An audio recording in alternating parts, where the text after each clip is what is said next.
Hello everyone, welcome back to my YouTube channel. कैसे हो आप लोग? आई होप आप लोग बहुत अच्छे होंगे और मैं भी बहुत अच्छी हूँ। तो स्वागत है आपका मेरे एक और नए वीडियो में। तो आज मेरे यहाँ है सुहागले, जिसको आपके यहाँ क्या बोलते हैं मेरे को पता नहीं, शायद आपके यहाँ कुछ और बोलते हो। जो कि मन्नत मांगते हैं ना, कुछ मानते हैं तो फिर सुहागले खिलाते हैं। तो मैं तो खाने वाली नहीं थी क्योंकि मेरी दावत करी नहीं थी मम्मी ने। ऐसा बोलते हैं हमारे यहाँ कि प्रेगनेंसी में अगर सुहागले खाते हैं तो फिर बाद में डबल खिलानी पड़ती है। तो इसलिए मेरी दावत नहीं थी। फिर भी मैं रेडी हो गई थी क्योंकि घर में काफ़ी लोग आने वाले थे। तो मम्मी ने कहा था कि साड़ी वाड़ी पहन लेना, नहीं तो लोग आएंगे तो बोलेंगे क्या। तो मैंने यहाँ साड़ी पहन के और नहा धो के रेडी हो गई थी। पर मम्मी ने अपने फ्लोर में नीचे खिलाई थी तो फिर मेरी ज़रूरत नहीं पड़ी नीचे जाने की। बाद में मैं गई थी सुहाग लेने के लिए। जब सब सुहागले वागले खा चुके थे तो मैं यहाँ तैयार होकर कमरे में बैठी हुई थी आराम से और अपने जिम्बू के साथ खेल रही थी। और यहाँ पर दीदी खाना खा रही थी और जिम्बू उसको उन दीदी को देख रहा था, खाना नहीं खाने दे रहा था। और फिर यहाँ पर मैंने बना दी थी रोटियाँ मैं बना रही हूँ पापा के लिए, उनके लिए भी लंच जाएगा। मैंने सुबह बनाई थी बेसन की सब्जी और बाकी आटा वाटा सब लगा के रख दिया था और बाकी काम करने लगी थी, नहाना धोना। मैंने कहा ये सब पहले कर लो, जब जाएगा खाना तभी बना दूँगी। तो अब मैं गरम गरम रोटी बना के अभी पापा का लंच लगाऊंगी और तब तक नीचे सुहागले भी खप जाएंगी। फिर मम्मी का मन करेगा तो उनको परस दूँगी क्योंकि सुहागले खाने के बाद तुरंत खाना खाने का मन नहीं करता है। इसलिए बहुत लोग कम होते हैं जो खाना तुरंत खाते हैं, बाकी तो नहीं खाते। मैंने भी 1-2 बार सुहागले खाई हैं तो फिर मन नहीं करता खाना खाने का। इसीलिए अगर खाएंगी तो ठीक है, नहीं तो चाय बना दूँगी, बोलेंगी तो फिर चाय पी लेंगे सब लोग। तो अभी मैं रोटी बना के उसके बाद आप लोगों से मिलती हूँ।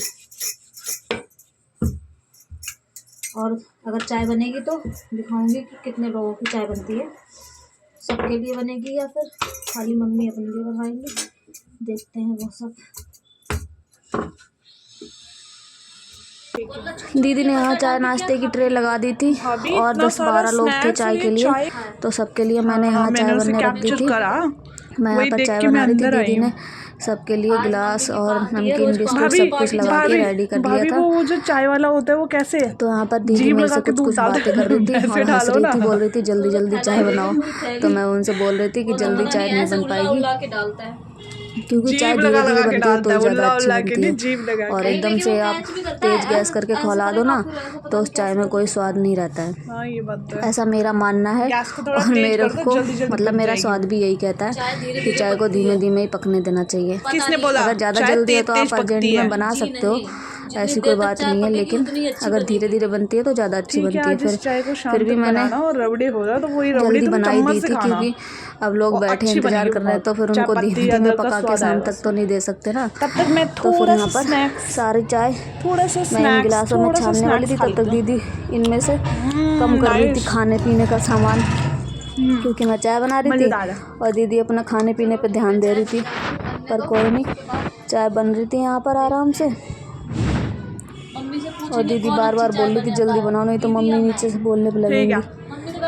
मैं कहा देखते हैं, मम्मी अगर बोलने लगेंगी तो फिर जल्दी से छान दूंगी। ऐसा कुछ नहीं है, वो तुम ज्यादा मीठी बनाती हो। दीदी दूध से पहले चीनी डाल देती हो लेकर आई और मैंने सब में चाय छान दी थी जिसमें चीनी दूध। चाय हमारी बन गई थी और दीदी यहाँ पर चाय लेकर नीचे चली गई थी।